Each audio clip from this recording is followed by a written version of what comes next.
Chapter 97. Di tempat berbeda dari pertarungan Denkin dan Macht, Fern dan Stark terus bertarung melawan Solitar. Walau terluka, Fern dan Stark terus berdiri dan menyerang. Solitar dengan mudah membalas serangan mereka sambil berkomentar bagaimana dia selalu senang berbicara dengan manusia dan mendengar cerita tentang kehidupan, kebiasaan, lingkungan mereka, dan terutama hubungan antara keluarga mereka, karena masyarakat iblis tidak memiliki konsep seperti itu. Selain itu, Solitar menyebutkan bahwa impian masa depan manusia dan kata-kata terakhir mereka saat kematian juga menarik baginya. Menjelajahi budaya, adat istiadat, dan teknik sihir manusia melalui percakapan semuanya adalah subjek penelitian Solitar. Stark menyerang Solitar setelah itu mengatakan kepadanya bahwa dia terlalu banyak bicara. Namun Solitar dapat menghindar dengan mudah. Solitar lalu memutuskan untuk membuat Stark tersiksa sampai tidak bisa bergerak. Serangan pedang Solitar dilepaskan secara beruntun. Saat Solitar dan Stark saling berhadapan, Fern menembakkan Zoltrak dan berhasil menembus pertahanan dan merusak lengan Solitar. Terkejut, Solitar menyimpulkan bahwa Fern mampu melewati pertahanannya yang tepat waktu. Solitar sadar kalau Zoltrak Fern berbeda dan sangat cepat. Dia bertanya pada Fern sihir apa yang dia gunakan, tetapi Fern mengabaikannya dan mengirim beberapa serangan yang semuanya mengarah ke Solitar hingga menciptakan ledakan besar. Ketika asap menghilang, Fern menyadari bahwa Solitar praktis tidak terluka meskipun semua serangannya mengenainya secara langsung. Fern menyadari bahwa sihir, teknik, dan semua latihannya selama ini tertekan oleh mana yang sangat besar milik Solitar. Fern mengatakan kalau perbedaan mana ini adalah dinding biologis, buah dari perbedaan rentang hidup dirinya dan Solitar. Solitar memberitahu Fern bahwa dia belum pernah melihat sihir seperti milik Fern, yang menurutnya merupakan pengembangan dari Zoltrak, yang menjadi sangat cepat dan berterima kasih padanya atas kesempatan untuk menyaksikannya. Sebagai balasan, Solitar menunjukkan sihir khususnya, dan seketika Stark dan Fern langsung menerima banyak tebasan di sekujur tubuh mereka. Solitar mengungkapkan bahwa sihir ini disebut serangan mana, bentuk sihir yang sederhana dan murni. Solitar lalu mencoba meredakan suasana dan menyatakan bahwa mereka tidak perlu khawatir karena dia hanya ingin berbicara dengan mereka dengan santai daripada langsung membunuh mereka. Sembari berbicara, Fern kembali menyerang dan melukai bahu Solitar. Solitar lalu sedikit waspada dan menyadari bahwa jika serangan itu tidak sedikit melenceng, Fern akan memberikan serangan kritis. Solitar kembali terkesan dengan kemampuan pengamatan, akurasi, dan kemampuan Fern untuk mempertahankan kecepatan serangannya walau dalam keadaan terluka. Solitar kembali mengungkapkan ketertarikan kepada Stark dan Frieren. Namun, tiba-tiba ketiganya didekati oleh Diegolze milik Macht dan Stark serta Fern berubah menjadi emas. Solitar tidak terpengaruh dan merasa sangat kecewa tentang akhir pertempurannya. Pada saat yang sama, Denkin terus berhadapan dengan Macht, dan iblis itu menyebutkan bahwa pembalikan kutukan Denkin melalui Mistilista hanya akan berhasil selama Denkin bisa memprediksi kapan Diegolze akan digunakan. Macht menganggap itu akan menjadi tidak efektif begitu dia mengaktifkan Diegolze secara terus-menerus. Macht mempertanyakan Denkin tentang berapa lama dia akan mampu bertarung, karena dia sendiri dapat terus bertarung selama 3 hari 3 malam, bahkan dengan Mistilista yang aktif. Menyadari kemampuan Macht, Denkin mulai terbang menjauh, tetapi Macht menyebutkan bahwa usahanya akan sia-sia karena penyebaran emasnya lebih cepat dari Denkin. Denkin dalam hati berkomentar bahwa dia setidaknya harus menyelamatkan Frieren dari transmutasi menjadi emas. Denkin merasa bertanggung jawab telah menyeret Frieren dan anggota kelompoknya terlibat dalam masalah ini. Denkin berusaha terbang menjauh agar Diegolze tidak mencapai Frieren. Denkin terbang dengan kecepatan penuh. Namun Solitar tiba-tiba muncul di depan Denkin dan menyerangnya, serta memintanya untuk memberikan beberapa kata terakhir. Denkin, dengan usaha terakhirnya menonaktifkan Mistilista dan membuat tubuhnya menjadi emas, sehingga ia tidak terkena serangan pedang Solitar. Setelah menyaksikan tindakannya, Solitar mengatakan bahwa Denkin juga seorang penyihir hebat. Saat wajah Denkin berubah menjadi emas, ia meminta maaf kepada Frieren dan kelompoknya. Seluruh area telah berubah menjadi emas, bahkan Frieren dan pengungsi juga berubah. Macht menyimpulkan semuanya telah berakhir dan mengajak Solitar pergi.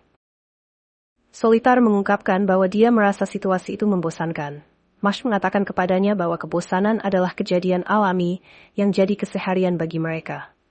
Saat Solitar melihat kembali ke hutan emas yang baru saja berubah, dia memberitahu Macht kejadian menarik yang baru-baru ini disaksikannya di lokasi kekalahan aura oleh Frieren. Solitar mempelajari sisa mana yang menunjukkan Frieren telah berhasil menghilangkan sihir Auserlitz yang dilemparkan ke pasukan mayat aura.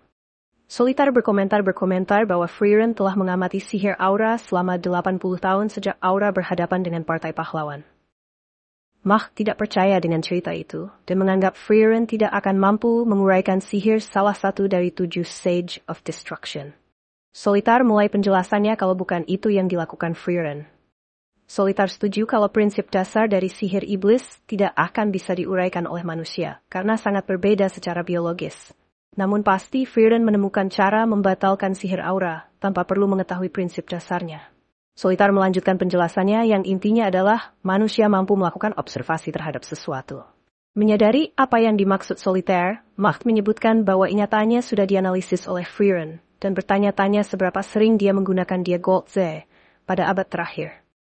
Solitar mengatakan kepadanya bahwa pertempuran mereka belum berakhir, dan akan memasuki tahap paling menarik, karena musuh mereka adalah Frieren the Slayer.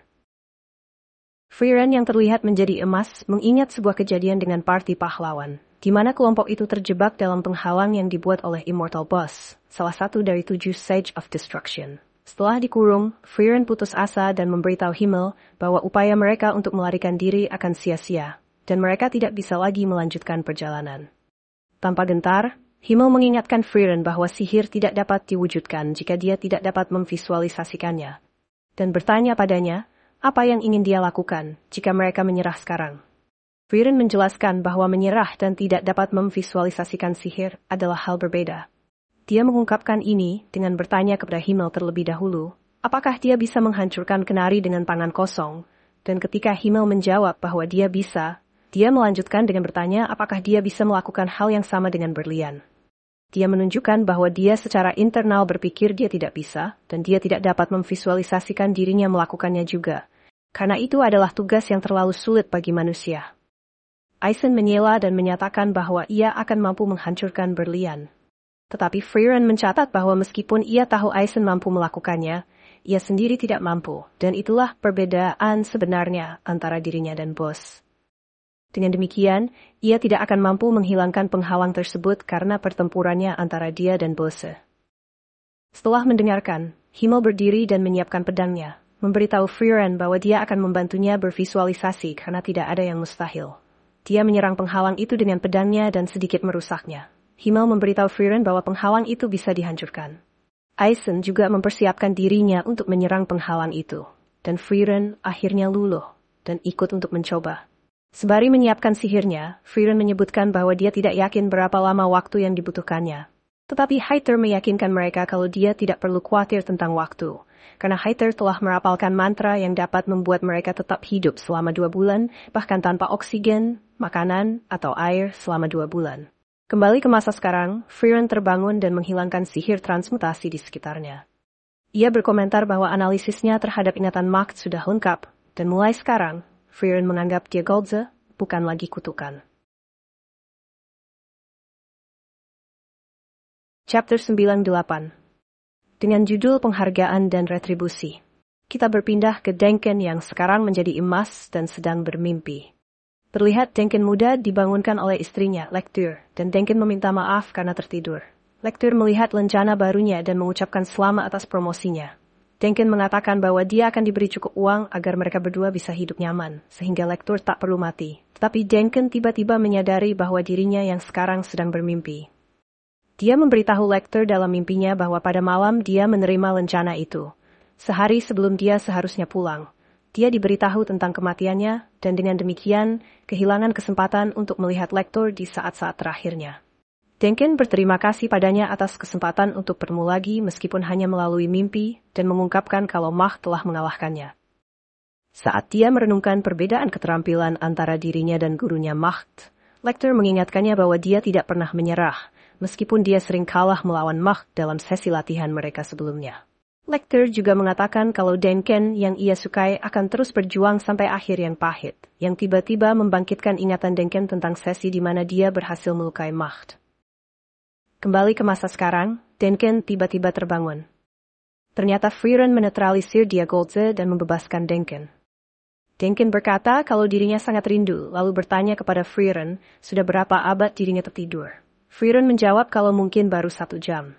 Frieren lalu memberitahu Denken kalau dirinya sudah merapalkan sihir untuknya, yang membuat Dialgonze tidak akan memengaruhinya lagi. Tiba-tiba Macht dan Solitaire segera menemukan mereka, meskipun Frieren menyembunyikan mana.